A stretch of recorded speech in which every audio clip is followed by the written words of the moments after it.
Hello નમસ્કાર વિદ્યાર્થી મિત્રો, વેદ ડિજિટલ એજ્યુકેશનમાં આપનું હાર્દિક સ્વાગત છે।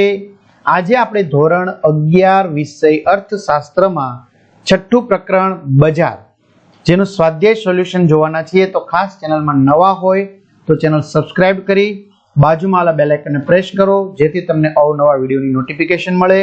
વિડીયો લાઈક કરો, તમારા મિત્રો દોસ્તોને શેર કરો।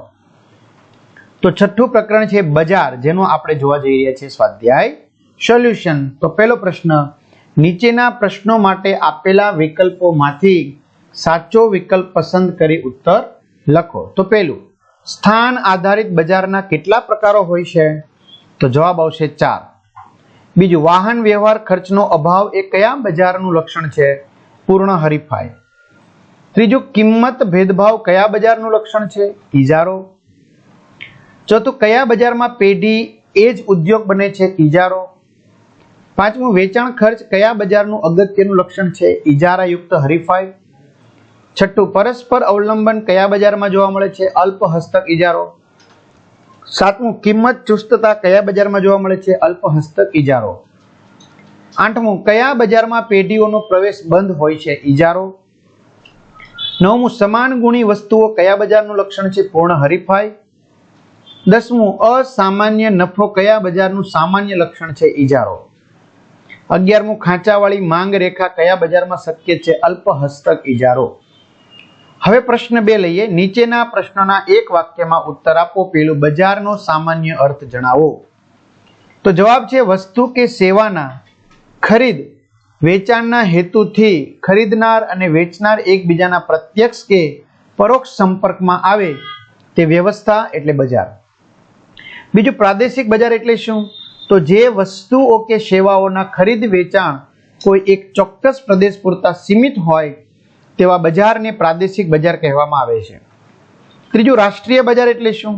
તો જે વસ્તુઓ કે સેવાઓના ખરીદ વેચાણ સમગ્ર રાષ્ટ્રમાં થતા હોય તો તેવા બજારને રાષ્ટ્રીય બજાર કહે છે। હવે વિદ્યાર્થી મિત્રો, આ સિવાય આપણી વેદ ડિજિટલ એજ્યુકેશન નામની એપ્લિકેશનમાં તમને નીચે મુજબની વસ્તુ મળવાની છે, માહિતી, જેમાં બધા જ વિષયના પાઠ્યપુસ્તકની સમજૂતીના વિડીયો, જેમ કે economics Savani sir, Gujarati Pradeep sir, Kaushik sir, બરાબર, અભ્યાસ સ્વાધ્યાયના સમજૂતીના વિડીયો, પીડીએફ, વિષય પ્રમાણે મટીરિયલ, પરીક્ષા માટે ઉપયોગી અસાઇનમેન્ટ, પરીક્ષાના પેપરની સમજૂતીના વિડીયો, એકમ કસોટીની સમજૂતીના વિડીયો, બરાબર, હમણાં ટૂંક સમયમાં જે પરીક્ષા આવી રહી છે તો એના અસાઇનમેન્ટ અને પેપર સમજૂતીના વિડીયો, આ બધું જ તમને વેદ ડિજિટલ એજ્યુકેશન નામની એપ્લિકેશનમાં આપવામાં આવ્યું છે।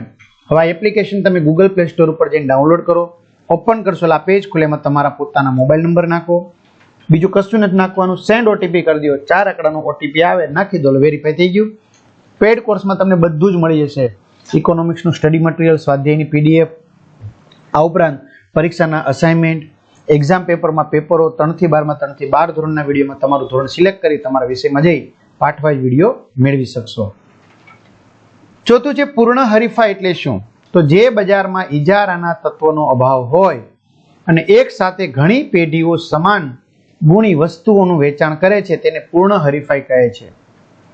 5મું, ઇજારો એટલે શું? તો ઇજારો એટલે કોઈ વસ્તુના પુરવઠા, ઉત્પાદન અને વેચાણ પર કોઈ એક પેઢીનો સંપૂર્ણ અંકુશ હોય તેવું બજાર। 6મું, વેચાણ ખર્ચ એટલે શું? તો વેચાણ ખર્ચ એટલે વસ્તુના વેચાણ માટે થતો ખર્ચ, આ ખર્ચમાં સૌથી અગત્યનો જાહેરાત ખર્ચ છે। 7મું, વસ્તુ વિભિન્નતાનો અર્થ આપો। તો વસ્તુ વિભિન્નતા એટલે એક જ પ્રકારની વસ્તુ અન્ય વસ્તુથી સ્વરૂપ, ગુણધર્મ કે ગુણવત્તામાં ભિન્ન છે એમ દર્શાવવું। 8મું, અલ્પ હસ્તક ઇજારાની વ્યાખ્યા આપો। અલ્પ હસ્તક ઇજારો એક એવું બજાર છે જેમાં અલ્પ ઉત્પાદકો કે વેચનારાઓ સમાન ગુણી કે નજીકની અવેજી વસ્તુઓના ઉત્પાદન કે વેચાણનું કાર્ય કરે છે। 9મું, કિંમત સ્વીકારનાર એટલે શું? તો પૂર્ણ હરીફાઈવાળા બજારમાં વસ્તુની કિંમત વસ્તુની માંગ અને પુરવઠા દ્વારા નક્કી થતી હોવાથી વેચનાર બજારમાં કિંમત સ્વીકારનાર કહેવાય છે। 10મું, કયા બજારમાં પેઢીઓનો પ્રવેશ પ્રતિબંધિત હોય છે? તો ઇજારાવાળા બજારમાં પેઢીઓનો પ્રવેશ પ્રતિબંધિત હોય છે। ત્યાર પછી પ્રશ્ન 3, નીચેના પ્રશ્નોના ટૂંકમાં ઉત્તર આપો। તો એમાં વિદ્યાર્થી મિત્રો આપણે યાદી લેતા જઈએ। પેલું, પૂર્ણ હરીફાઈના સંદર્ભમાં વાહન વ્યવહાર ખર્ચ સમજાવો। જો આ 2 લીટી કરી છે એનો અર્થ એવો થાય મિત્રો, વિડીયો પોઝ કરી અને તમે આ સવાલનો જવાબ વ્યવસ્થિત લખી શકશો. નહીતર આ ઘણી બધી સ્લાઇડો છે, 16 સ્લાઇડ, આપણે ચોથી સ્લાઇડે પહોંચ્યા.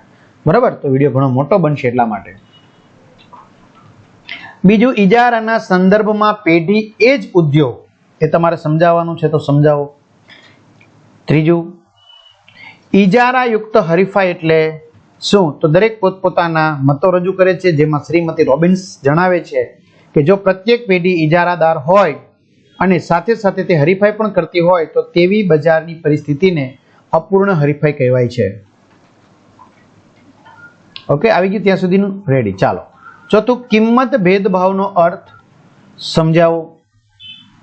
પાંચમું, પરસ્પર અવલંબનનો અર્થ સમજાવો. વિદ્યાર્થી મિત્રો, આ સ્વાધ્યાયની સંપૂર્ણ સરસ મજાની વાંચવા માટેની પીડીએફ છે, જેમાંથી પ્રશ્નપત્ર જ આપણું નીકળતું હોય છે. તો પીડીએફ આપણે જે વાત કરીએ પ્રમાણે એપ્લિકેશનમાંથી તમને પ્રાપ્ત થઈ જશે. બરાબર, જે આપણે વાત કરી એપ્લિકેશન જે છે, બરાબર, ડાઉનલોડ કરશો તો પેડ કોર્સમાં તમને મળી જશે. ચલો, ત્યાર પછી છે પ્રશ્ન 4. નીચેના પ્રશ્નના મુદ્દાસર ઉત્તર આપો. પહેલું, ઇજારાયુક્ત હરીફાઈના 3 લક્ષણો સમજાવો. તો અહીંયા પહેલું લક્ષણ અહીંયા સમજાવવામાં આવ્યું છે હરીફાઈના. બરાબર, ત્યાર પછી છે બીજું લક્ષણ. જો પહેલું લક્ષણ મોટી સંખ્યામાં વેચનારા અને અસંખ્ય ખરીદનારા. બીજું લક્ષણ છે વસ્તુ વિભિન્નતા. ત્રીજું છે પેઢીઓની મુક્ત અવર જવર.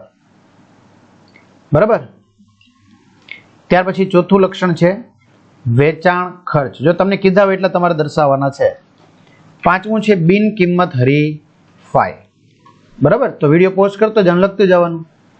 અને છઠ્ઠું, બજાર અંગેનું અપૂરતું જ્ઞાન. ચાલો આગળ વધીએ. અલ્પ હસ્તક ઇજારાના 3 લક્ષણો સમજાવો. પહેલું, અલ્પ વેચનારા અને અસંખ્ય ખરીદનારા. બીજું, સમાન ગુણી કે નજીકની અવેજી વસ્તુ. ત્રીજું, પેઢીઓનો પ્રવેશ. ચાલો આગળ. કિંમત ચુસ્તતા વિશે સમજાવો. તો કિંમત ચુસ્તતા વિશે અહીંયા સમજાવ્યું છે, જેની કિંમત ચુસ્તતા તરીકે ઓળખવામાં આવે છે. ચોથું, હરીફાઈ આધારિત બજારનું વર્ગીકરણ કરો. જેમાં પહેલું, પૂર્ણ હરીફાઈ વાળું બજાર. બીજું, અપૂર્ણ હરીફાઈ વાળું બજાર, જેમાં ઇજારો, ઇજારાયુક્ત હરીફાઈ. ત્રીજું, અલ્પ હસ્તક ઇજારા વાળું બજાર. બરાબર, તો આ રીતે તમે લખી શકો છો. પ્રોફેસર બોમલના મતે અલ્પ હસ્તક ઇજારો એક એવું બજાર છે જેમાં અલ્પ વેચનારાઓ પૈકી કેટલાક વેચનારાઓ બજારમાં એટલું મોટું કદ ધરાવે છે જે બજાર કિંમતને અસર પહોંચાડી શકે છે. પાંચમું છે પૂર્ણ હરીફાઈ અને ઇજારા વચ્ચેનો તફાવત આપો. તો જો બંનેના મુદ્દા વાઇઝ વિદ્યાર્થી મિત્રો તફાવત આપવામાં આવ્યો છે. બરાબર, તો તમારે 5 મુદ્દા અહીંયા આપેલા છે. બરાબર, તો તમારે તમે પરીક્ષામાં લખી શકો છો.